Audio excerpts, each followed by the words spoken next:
မြန်မာစစ်တပ်ရဲ့ရေတပ်ဟာမြောက်ကိုရီးယားအကူအညီနဲ့ရေငုပ်တင်ပေါ်တိစောက်နေတဲ့အကြောင်းပါမြန်မာအာဏာသိမ်းစစ်တပ်ဟာပြည်တွင်းထုတ်ရေငုပ်တင်ပေါ်သင်းကိုမြောက်ကိုရီးယားအကူအညီနဲ့တိစောက်နေရလို့ရရှိရဲ့ဂျိုတုတပ်ပုံတွေကိုကပြီး Military Watch Magazine ကဇွန်လ16ရက်နေ့မှာရေးသားထားပါတယ်Military Watch Magazine ဟာတောင်ကိုရီးယားနိုင်ငံအခြေစိုက်တာဖြစ်ပြီးနိုင်ငံတကာစစ်ရေးနဲ့နိုင်ငံရေးကိုလေ့လာနေရအဖွဲ့လို့သူတို့ရဲ့ website စာမျက်နှာကအချက်လက်တွေအရသိရှိရပါတယ်။မြန်မာစစ်တပ်ဟာအလေယာမီတာ40လောက်ရှိတဲ့မြောက်ကိုရီးယားနိုင်ငံထုတ်စမ်းအိုအမျိုးအစားရေငုပ်တင်ပေါ်ပုံစံတိစောက်နေတာဖြစ်တယ်လို့လည်းရေးသားဖော်ပြထားပါတယ်။စမ်းအိုအမျိုးအစားရေငုပ်တင်ပေါ်ဟာကန်ယူတန်းနဲ့ကန်နီးရေတိမ်ပိုင်းလှုပ်ရှားမှုတွေနဲ့ကိုက်ညီအောင်တိစောက်ထားတာဖြစ်ပြီးတော့တံပြန်တိုက်ခိုက်ရမှာထိရောက်မှုရှိရလို့လည်းစစ်ရေးအချက်လက်တွေကဆိုကြပါတယ်။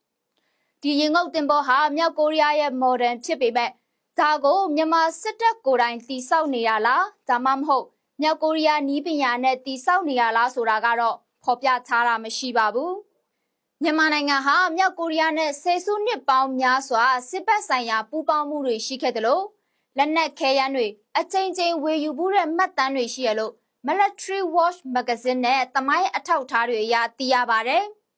ပြီးခဲ့တဲ့စစ်အာဏာရှင်ဟောင်းဦးတန်းရွှေလက်ထက်2009နဲ့2008ခုနှစ်ဝန်းကျင်ကစပြီးမြန်မာရေတပ်ကအရာရှိနဲ့အခြားအဆင့်အချို့ကိုမြောက်ကိုရီးယားနိုင်ငံထဲရေငုပ်တင်ပေါ်တိစောက်ရေးနဲ့ပတ်သက်လို့ပညာတော်သင်အနေနဲ့လာနှစ်ချီစေလွတ်ခဲ့ဘူးတာတွေလည်းရှိတယ်လို့ရေတပ် CDM ပြုလုပ်လာသူတို့ကပါတယ်။ဒါပေမဲ့2010နောက်ပိုင်းအယက်သားအစိုးရတွေတက်လာချိန်မှာတော့မြောက်ကိုရီးယားနဲ့မြန်မာနိုင်ငံကြားတန်တမန်ဆက်ဆံရေးပြတ်တောက်သွားခဲ့ပြီးတဲ့နောက်ပညာတော်သင်စီလွတ်မှုတွေလည်းရပ်တန့်သွားတယ်လို့ဆိုပါတယ်။လက်ရှိတည်ဆောက်နေတဲ့ရေငုပ်တင်ပေါ်ကတော့မြောက်ကိုရီးယားနီးပညာနဲ့တည်ဆောက်တာမျိုးဖြစ်နိုင်တယ်လို့ရေတပ် CDM ကသုံးသပ်ပါတယ်။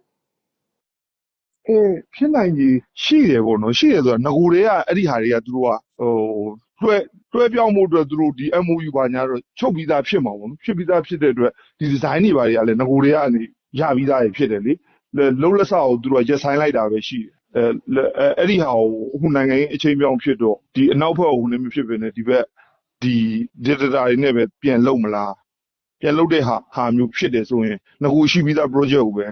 ပြန်ပြီးတော့အသက်သွင်းပြီးတော့ run တာမျိုးဆောက်လို့ရတဲ့ facility ပေါ့နော်အဲ့ဒါတီလိုဝါမှာပဲရှိရပေါ့နော်တီလိုဝါ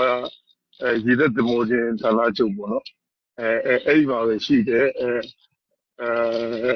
အဲ့ဒီကောင်တွေဒီ facility တွေကရုံးသမောဆောက်ဖို့အတွက်ဒီရုံးသမောချင်းပေါ့နော်သမောချင်း